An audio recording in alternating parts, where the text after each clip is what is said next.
welcome back to my channel. In today's video, I will be reading from the R horror so let's jump into it with number 3.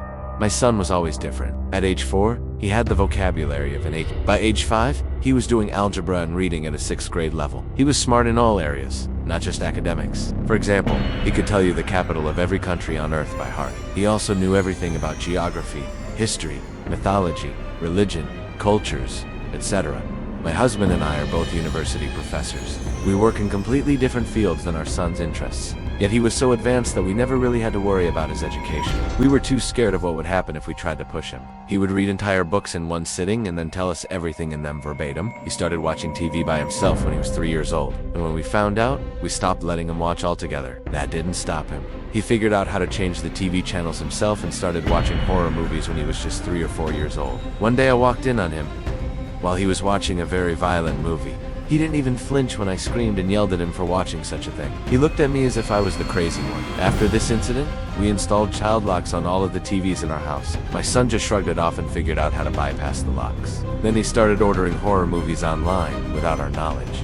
We caught him with a credit card in his hand once, and that was it. We took away his phone, computer, and TV. This lasted until he was 9 years old. That's when he left home. We came home from grocery shopping to find the front door wide open. All of his belongings were gone. We searched the whole house but couldn't find him anywhere. We called his name, but there was no reply. We went outside and started searching the neighborhood. An hour later, we found him in a nearby forest, totally alone.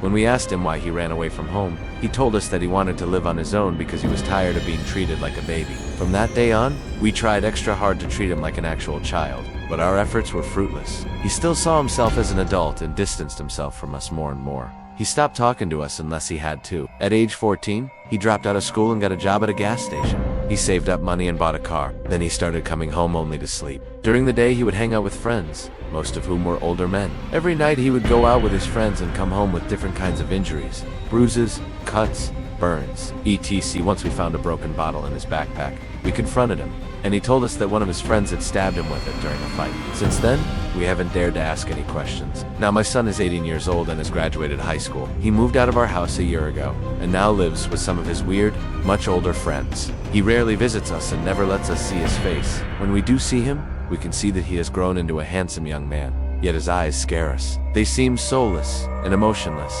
like those of a snake. Sometimes I catch my son looking at me when I'm not paying attention. It doesn't feel like he's looking through me, but rather at me. It's hard to explain. There's no emotion behind the look, he just stares. Then he looks away quickly when he notices that I noticed him staring. His behavior is making me afraid for my son and for myself. I don't want to lose my son, but I'm also afraid of what he might become.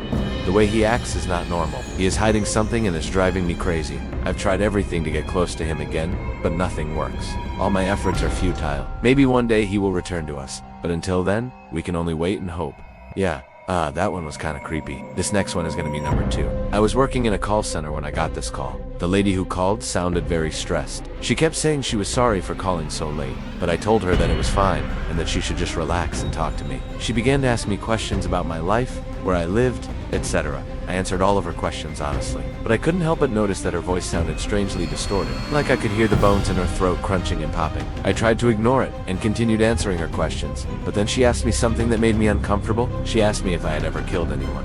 I told her no, of course, and she replied, "Good, because I have something very important to tell you." She paused for a moment before continuing. "You must be careful if you don't want to end up dead." I asked her what she meant, but she hung up on me before I could get a response. I thought it was pretty funny and decided to call her back. The call went straight to voicemail, so I left a message asking her to call me back. A few hours later, I got a call back, but it wasn't the same lady. It was a man who introduced himself as her husband. He said that he was calling to thank me for cheering up his wife, because she had been feeling down lately and that she really appreciated it. He also asked me if I would be willing to talk to her again sometime. I told him that I would love to and that I would be waiting for his wife's call. The next day, I got another call from the same lady. She sounded very happy and thanked me for listening to her the day before. We talked for hours about everything and anything. She told me about her fears, dreams, and hopes for the future.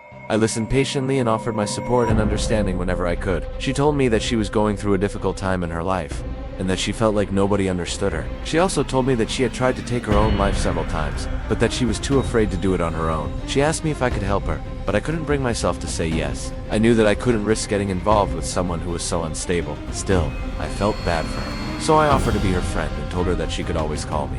If she needed someone to talk to, she seemed happy with my offer and thanked me profusely. We talked until late into the night, and then she finally hung up on me. She never called me again. And the last one for today's video is going to be number 1. This happened to my girlfriend and I a couple of weeks ago. We were living in a 1-bedroom apartment, no AC. It was the middle of summer, and it was really hot.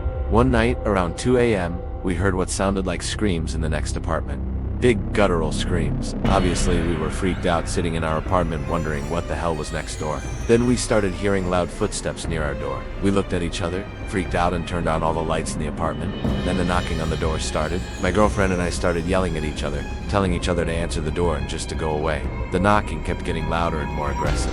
I started pounding on the door, yelling and making tons of noise. The knocking outside the door slowly came to a halt. I don't know if whoever was there went away or what, but we didn't hear anything else that night. In the morning after, of course, not sleeping at all, we got up, checked the peephole, and there was no one there. We opened the door, looked down the hallway, and everything seemed fine. We decided to check the security footage to see what happened. When we checked, there was no footage. The camera was completely blank, which was weird because the camera had been recording fine up until the night before. We live in a big city, and our apartment complex is fairly safe, and nothing like this has ever happened before. To this day, my girlfriend and I still don't know what was on the other side of the door, and I swear that if I hear one loud knock on the door in the middle of the night, I am getting the hell out of that apartment. That was the end of our video. And if you like this type of content, please leave a like or subscribe if you're new, and I'll see you in the next video.